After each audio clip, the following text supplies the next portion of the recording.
To this day, I still haven't really talked much about it.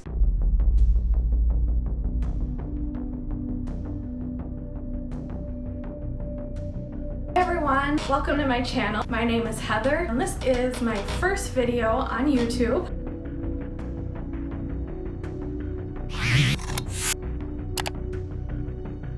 You're probably thinking, Heather, it's only week 1. How did you not make it through the first week? And I just determined that it just wasn't for me. I scratched that idea, and this last week I've been trying intermittent fasting. I have gained weight from the last time that I weighed in. The scale said 200 pounds. I've never seen that number before on the scale, so it was a huge wake-up call.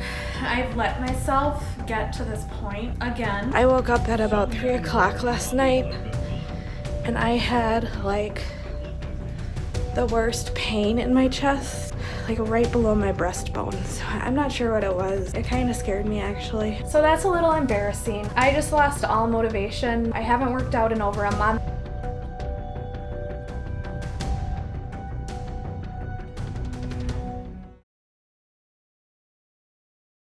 Hello everyone, welcome back to my channel. And for those of you who are new, welcome. I'm hoping documenting my journey will help.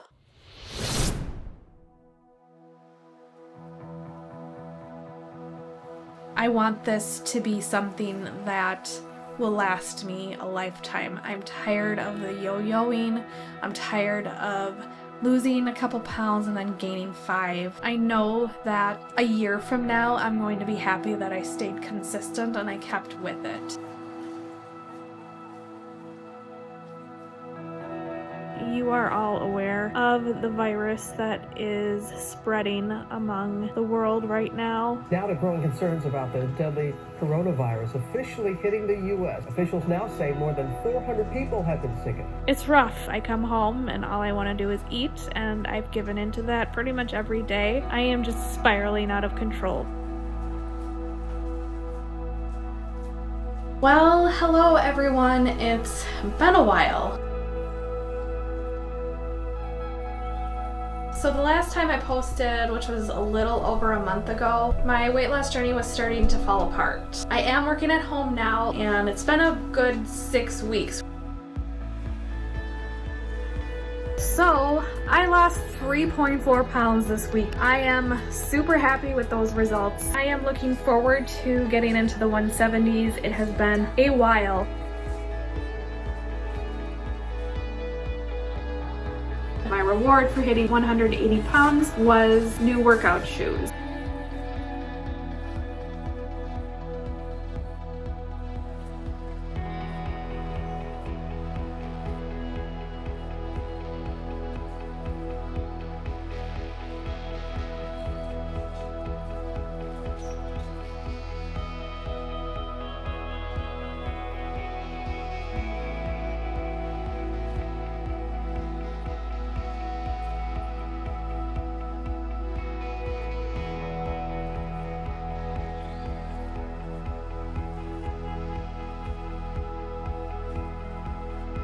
You guys, I tried on size 12 and they fit. Oh my god. I can't tell you the last time I remember getting into a size 12. I mean, they were tight, but they fit. I haven't been able to button up a size 12 in a while.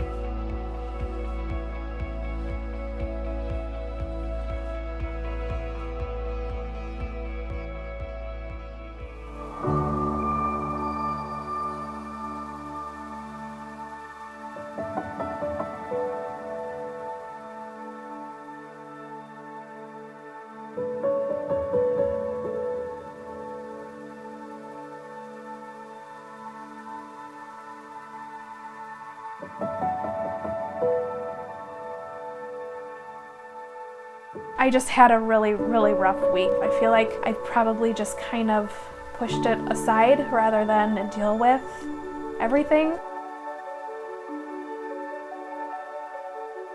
I didn't want to get emotional, but this week forced me to really look at myself, and I realized that I have a lot of work to do. Weight loss is not just about what you eat and how much you exercise. You're not going to get anywhere if you don't deal with the emotional part. I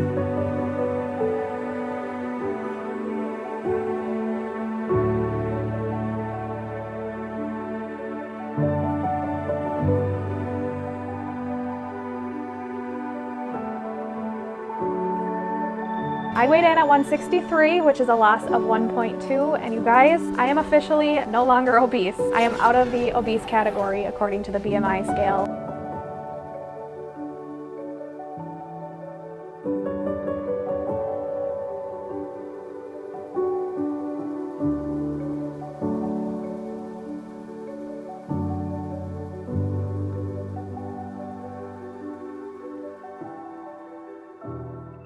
I'm looking at some of these workout clips. I did not know I looked like this.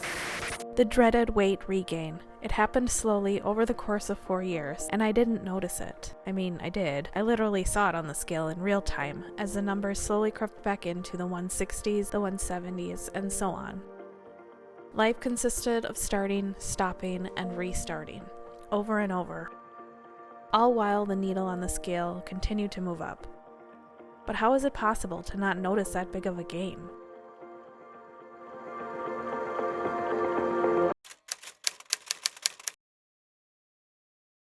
I thought I'd take a little time to sit down and kind of talk about how did I get here.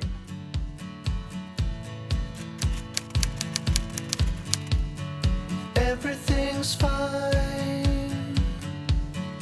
Wouldn't expect any more from this. The situation's in line with every story that I have. As you're gaining weight, it's really easy to give yourself excuses. I didn't think I was looking like this. I just thought, it's just, water weight. I'm bloated from drinking or from extra salty meals, whatever. I just need to lose this weight. And my clothes were starting to get tight, obviously, and I just kind of blamed it on the dryer. I have really let myself go. I can't believe I look like this. I was slowly losing some muscle mass from not doing heavy weightlifting anymore. I actually lost the weight the first time, most of it anyway, while I was doing the STS program. Yeah, I was losing muscle and kind of going back and forth in weight. I think, my body was changing while I was still maintaining weight. So I was actually looking bigger and my clothes were fitting tighter, but my weight was staying the same. So I just kind of figured, it's probably just water weight. It's always water weight, isn't it?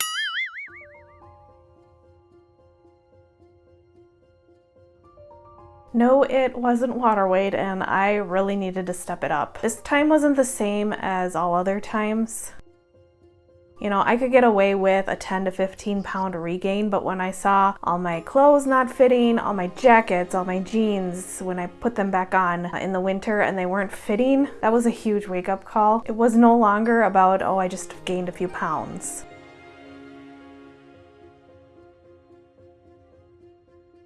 First of all, a few pounds on a 5'2" frame is a lot because there's nowhere for it to go. And second of all, it had been a really long time since I even weighed myself, so how did I even know what I even weighed? Was it only just a few pounds? So I decided enough was enough. I did want to get back into YouTube, but I also wasn't sure I'd be able to upload all the time on a schedule. I was also kind of scared to come back and face everyone after the regain. I came back so many times, it was ridiculous. Of course, I wanted to show the journey too.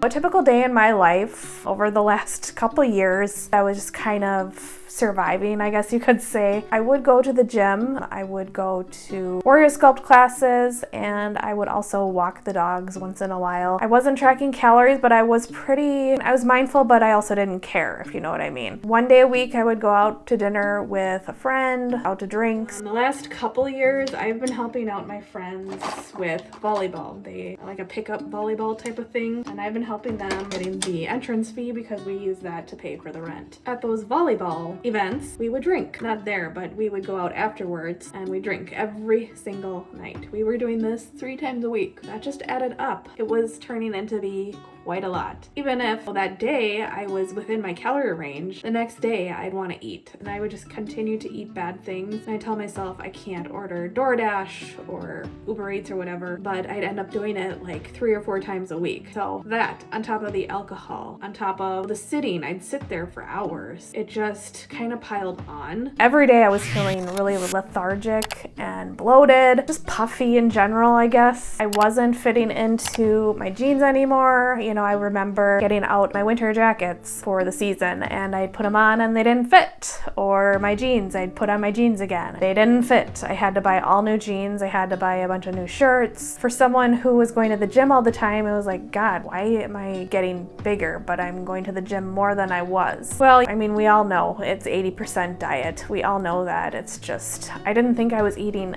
that bad. Turns out drinking 3 or 4 times a week is that bad. This has to stop. I can't keep doing this anymore. I have to do something.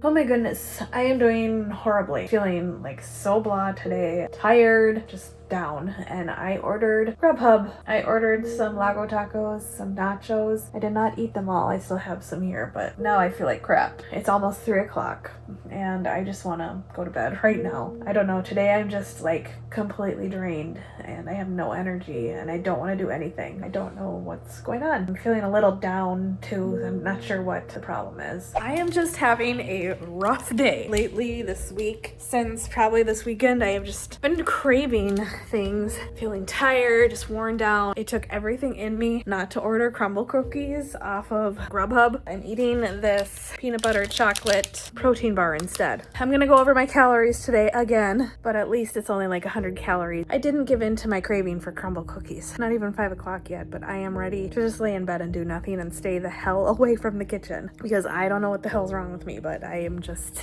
craving things.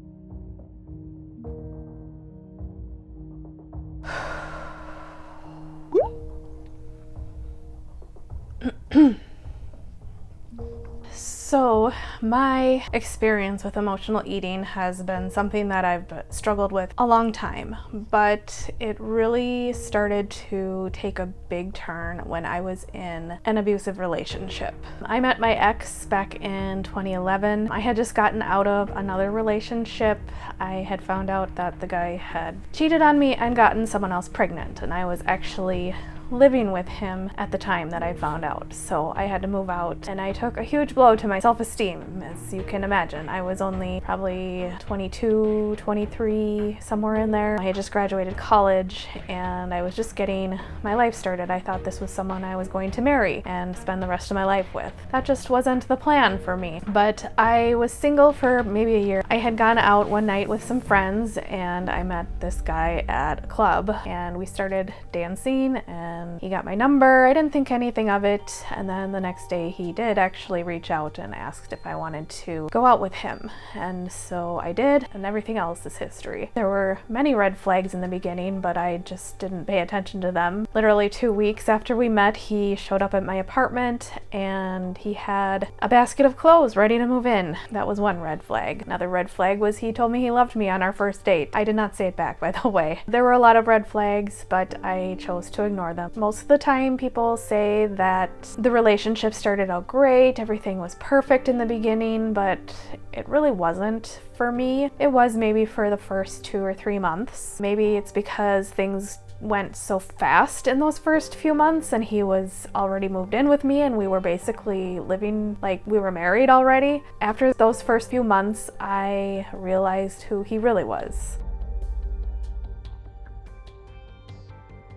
So the first time we had gone out to a nightclub and there was a girl there that was flirting with him and he introduced me as his girlfriend and she just looked at me like, who the hell are you? And I don't know, it was a little weird, but I kind of just forgot about it until we got in the car and I was like, so who was that girl? And he got mad at me for asking. He said I was crazy and that I need to shut up and there's nothing with the girl and I'm just jealous. And then when we got home, he tried tried to put his clothes back in his basket and he tried to leave. At that point, I didn't want to be alone. I don't know if I was in love, but I thought I was in love at that point, and I didn't want him to leave. I was finally not lonely every night, and I had someone that I could spend my time with, and I didn't want him to leave. I told him, you can't just leave because we're fighting. And I followed him out to the parking lot when he went to his car. And I was like, where are you gonna go? Where are you gonna stay? Who are you planning to spend your night with? And he called me a bitch and said, don't worry about it. I got mad because he called me that. That was the first time he ever called me a name. And I was like, are you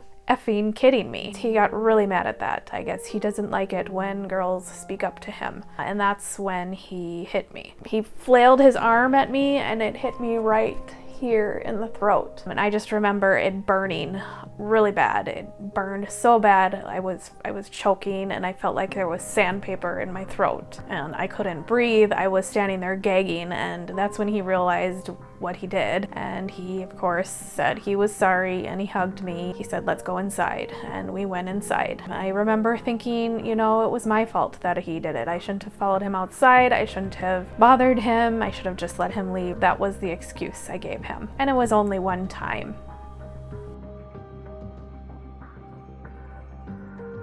Another time happened when we were at home. I had been looking in his phone at his pictures. I think he wanted to show me something and I noticed a picture and I didn't say anything at that point. I waited until he would go to bed and I took his phone and I went in it and I saw pictures of girls that he worked with. He had taken videos of girls that he worked with without them knowing in the break room, and I thought it was really weird and gross. If someone did that to me, I would be really creeped out. So I woke him up and I asked him, what is this? Why do you have videos of girls in your phone? Like, why are you taking videos of girls at work without them knowing? You're a pervert. Of course, that made him mad and he told me to get out of the room. I did, and I started crying, and he hated it when I cried. He yelled at me to shut up and stop crying, and I didn't. And so he came outside and pushed me on the ground. He kicked me in the stomach, kicked me in the back. I was covering my head so he wouldn't kick my head, but he kept punching and trying to kick my stomach. And then he took my phone so I couldn't call anyone, and I ran after him and I tried grabbing it, and he threw it at the mirror, and he broke my mirror and he broke my phone. I told him, what the hell did you just do? You need to buy me a new phone. And he said, no, I'm not. That was your fault.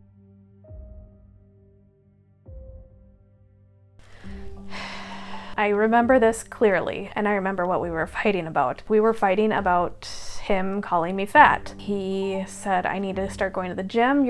I was gaining too much weight. Granted, I was gaining weight because I was emotionally eating because of the abuse. It was not just physical abuse, you know, the bruises go away, but the verbal abuse of him calling me fat, ugly. He didn't like how I dressed. He wants me to dress like I'm a teenager when I'm clearly not a teenager anymore. I was probably 26, 27 at that point, and I dressed like a guy. And part of the reason why I dressed the way I did was because I was not comfortable in my body, because I was gaining weight at a rapid pace. During this relationship, I gained probably, I want to say 50 pounds. So I gained a majority of my weight when I was with him. But back to the story, we were in the car on our way to go to volleyball. He played volleyball. He was calling me fat and telling me I need to go to the gym. And I was going to the gym. I was doing what I could. And I said, oh, I am going to the gym. I go to classes. And he said, well, you need to lift weight. You need to change your body. It looks terrible. And I said, well, if I look so bad, why are you with me? And he said, well, you need to go to the gym. And he just kept saying it over and over and over. And finally, I just got so mad. And I admit I screamed it, but I said, I do.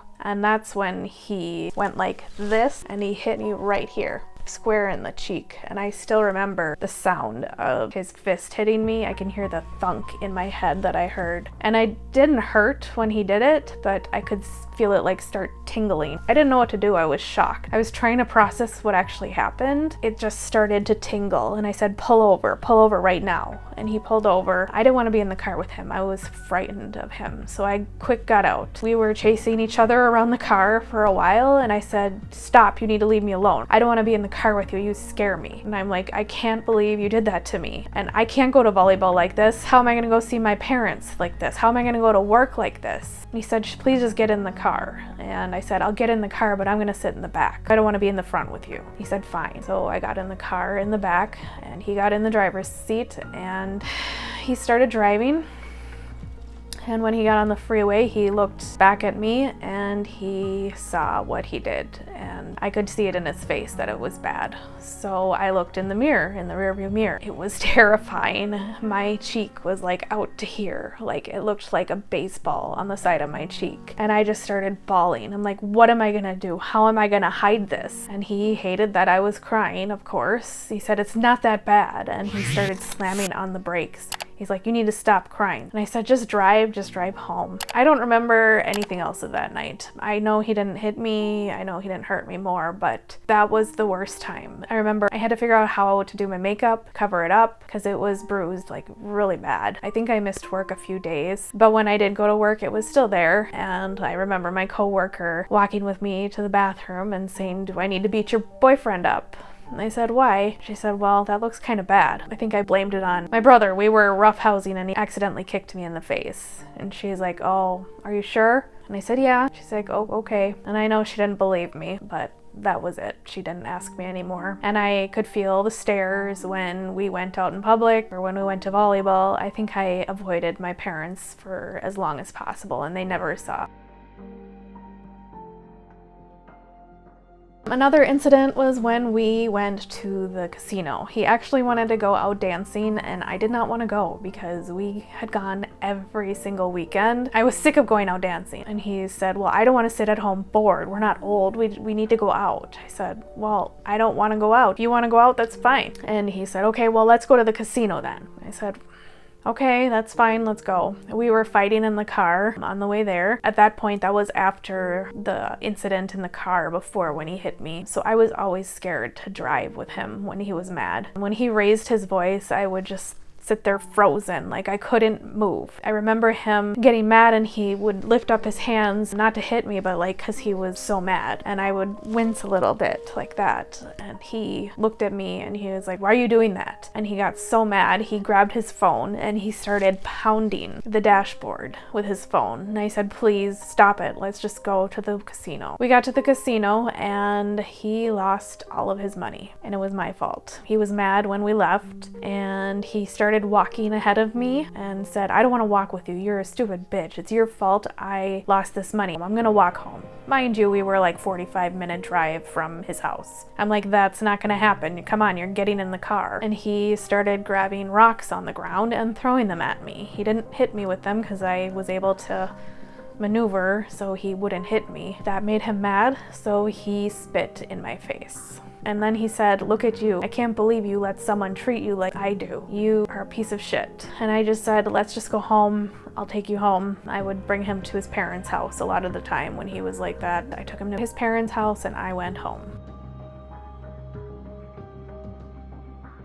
So this particular time, I don't really remember at all what we were fighting about. I know we were laying in bed. He was mad about something and it got to the point where he grabbed my neck and started choking me and I literally couldn't breathe. He grabbed in the front and the back so I couldn't move until I was like off the bed. He finally let go and I could breathe and then he grabbed my glasses. I have really bad eyesight. I have like -12. I cannot see. Like if you had your fingers in front of my face like this close, I would not be able to see it. But he took my glasses off and he threw them on the floor so I couldn't see. And then I got up and I tried to run away into the hallway and he grabbed me by the hair and he pulled me down until I was on the ground and he took my hair and started pounding my head on the ground like this.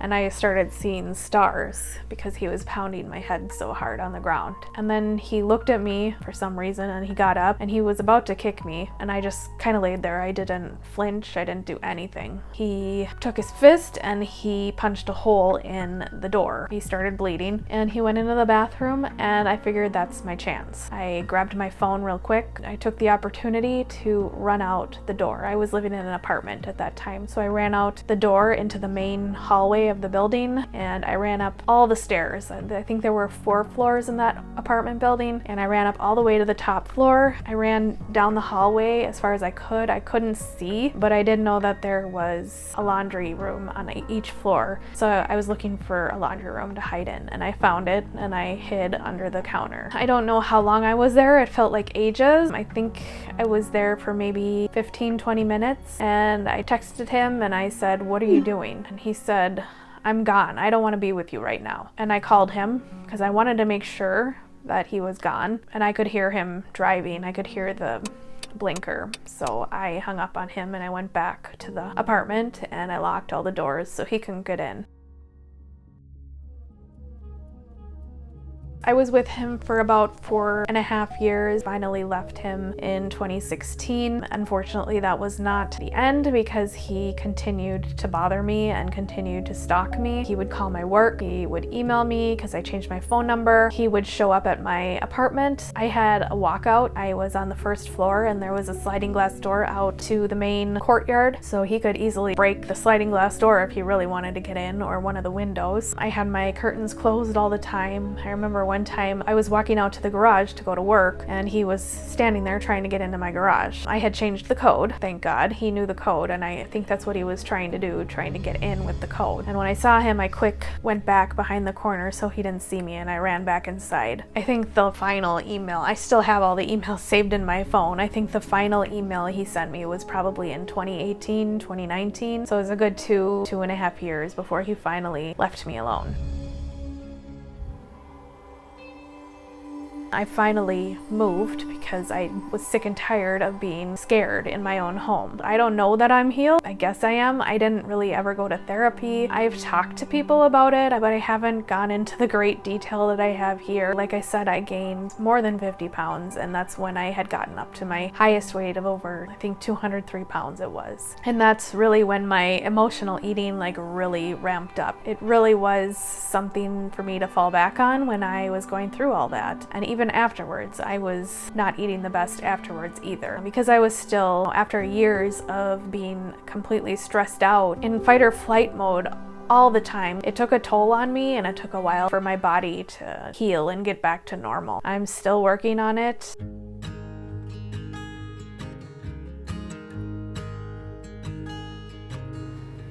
Oh my child, I know you're hurt and you can't let go.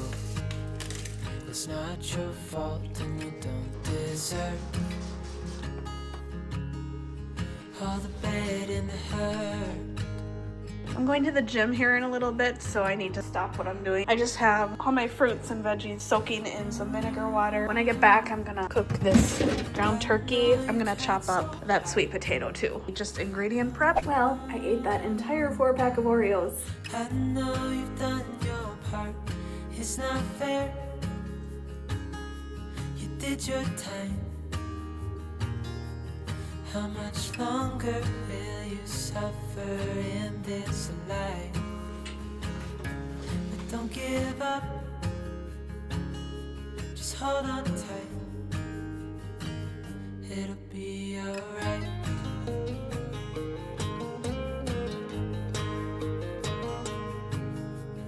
All your life you've tried to be a good man.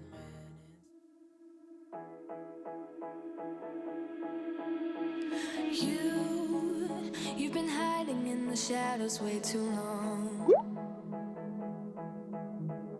You always thought that you were weak, but babe, you're wrong. Yeah, you better step into the light, just give it a try. Think that it's time you let that spark out. You've been hiding in the shadows way too long. And who cares if you might mess it up?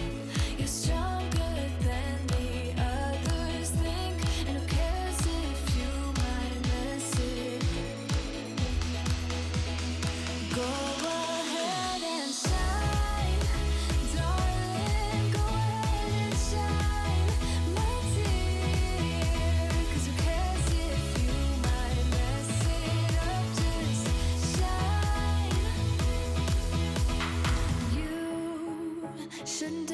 yourself, 'cause you're a work of art.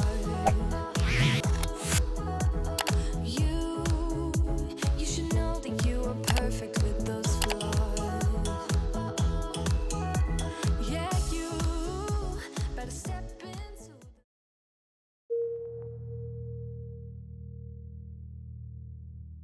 I have been slowly creeping up and it's not stopping. And I am getting closer to the 190s. And then it's the 200s after that, and no. We're not going there. I am going to be doing volleyball instead of 3 nights a week, 5 nights a week, beginning in October. So I really need to get my stuff together and get my habits down and come up with a good plan for when October comes, because this cannot keep going the way it's going, or I am going to be over 200 pounds again. I have to go in with a plan. Otherwise, I'm just going to end up back where I was. It really sucks because I was in a good spot. I could have been at my goal weight by now if I had kept going. I didn't. This is where we are. I want this to be something that will last me a lifetime. I'm tired of the yo-yoing. I'm tired of losing a couple pounds and then gaining 5. I know that a year from now, I'm going to be happy that I stayed consistent and I kept with it.